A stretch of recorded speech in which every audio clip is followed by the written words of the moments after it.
Hello everyone.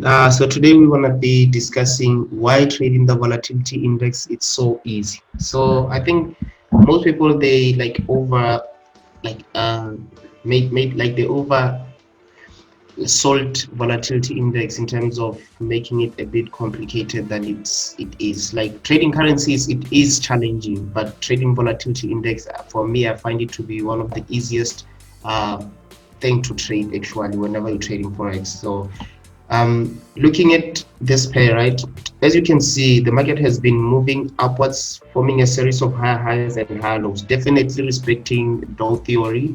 We know that Dow theory basically states that the market will continue being in an uptrend up until a recently formed low has been broken. So let's see it. Impulse, a correction, an impulse, a correction, an impulse. So this entire movement, this would be a correction, but then price continued running to the upside, failing to break this level, right? So once the market fails to break a certain level that it created, so now you start considering whether this might be a reversal or it might be a consolidation that's about to form, right? So we had an impulsive push to the downside, we had a correction, we had an impulsive move. So once we had this push back into this structure, this is a consolidation now. So now this becomes a consolidation, right? So now we do understand that we are in a consolidation, right? After that, we had an impulsive move, a correction, an impulsive move. Now we had a correction, right? Where price correct, we are currently in a correction, right?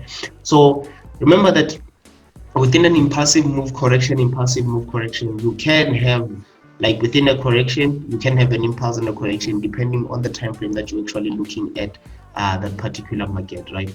So so now the question that you have to ask yourself is that why didn't this price actually respect Dow theory?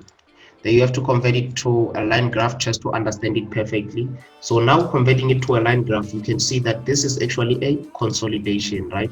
So if this is a consolidation, if we view this as a consolidation, then what are the components that goes into a consolidation? So you have to know that there are actually two types of consolidations, right?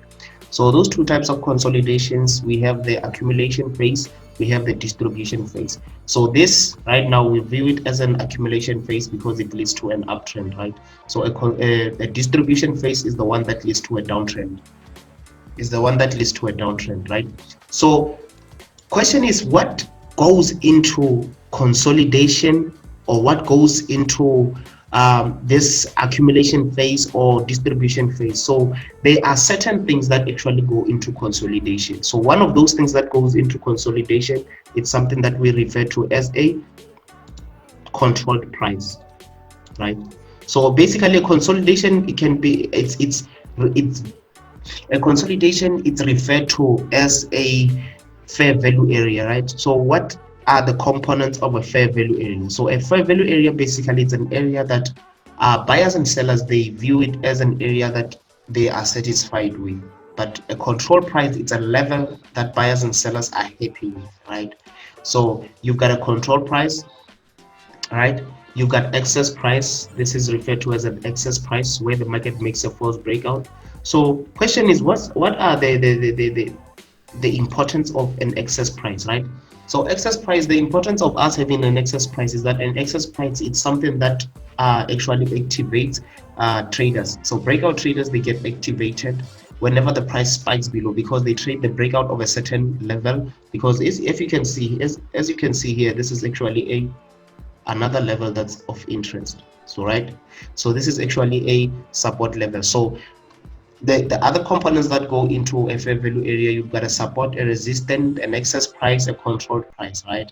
So whenever you see price breaking below and then coming back to respect it, the support level or the resistance level, just know that that's just a mechanism in order to activate breakout traders, right? Or induce retail traders to come into the market and start considering placing short positions.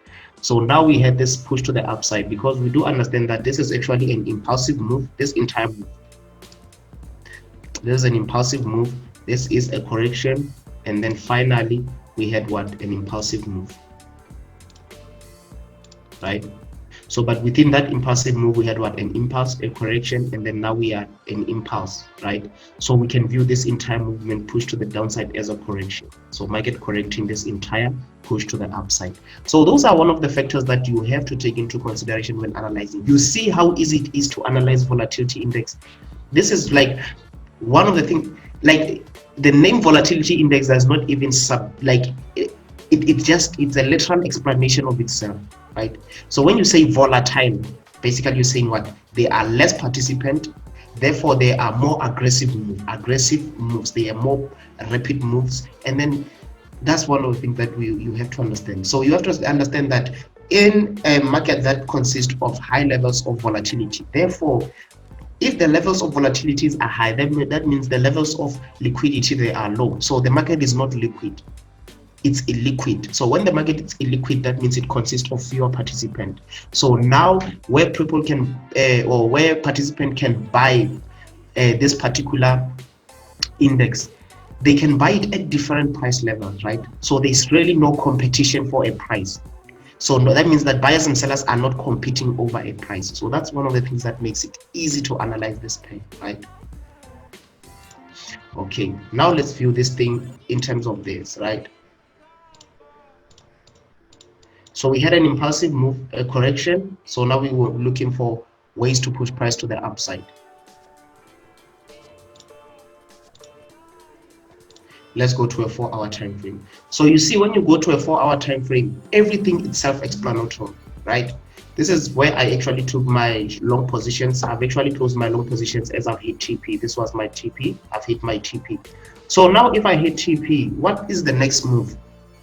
What am I planning to do next, right? What am I planning to do next? What am I looking for? Those are the questions that you need to ask yourself as well, like what is the next move? So I won't be revealing too much in terms of this. I just wanted to show you how easy it is to actually analyze volatility index. Like you don't necessarily need to be that knowledgeable in order for you to trade volatility index. Like I mean, like even someone who like doesn't know anything about Forex, like can literally trade volatility index. Like it's not rocket science. It's just something that's very easy. People tend to make it sound like it's complicated. They come up with these strategies. Hey, volatility index does this. There's a strategy. What? No, man, come on, relax. There's no such things. So technically, right now, what I'll be looking for is that like if I'm planning to take like short positions, right? So I do see that the price broke below this structure, right? This is like the structure that it broke below. Technically, I haven't had a proper swing, so this has just been a one impulsive move. So I haven't had a proper swing. So I'll go on a 1-hour time frame. So if I go on a 1-hour time frame, I do understand that now I have to get the Dow theory coming into play now. So Dow theory states that the market will continue being in an uptrend up until a recently formed low has been broken. This is my recently formed low, and it has been broken, right? So now I do understand that lots of sellers are coming into the market, and then there's someone coming into the market and now plotting trend lines, right? About to trade this based on trend lines, plotting the trend lines. There are inner trend lines as well, right? So we can see this has been a channel. This can be viewed as an overextension. So don't get complicated. Don't let these things complicate everything. So you can literally just remove the ones that are not needed in order to just get a proper perspective on this pair. So you see, so basically that doesn't need to be clean or clear, because like trend lines, they're just like imaginary lines that we draw just to make ourselves feel better in terms of thinking that we know how to trade. So that's my opinion.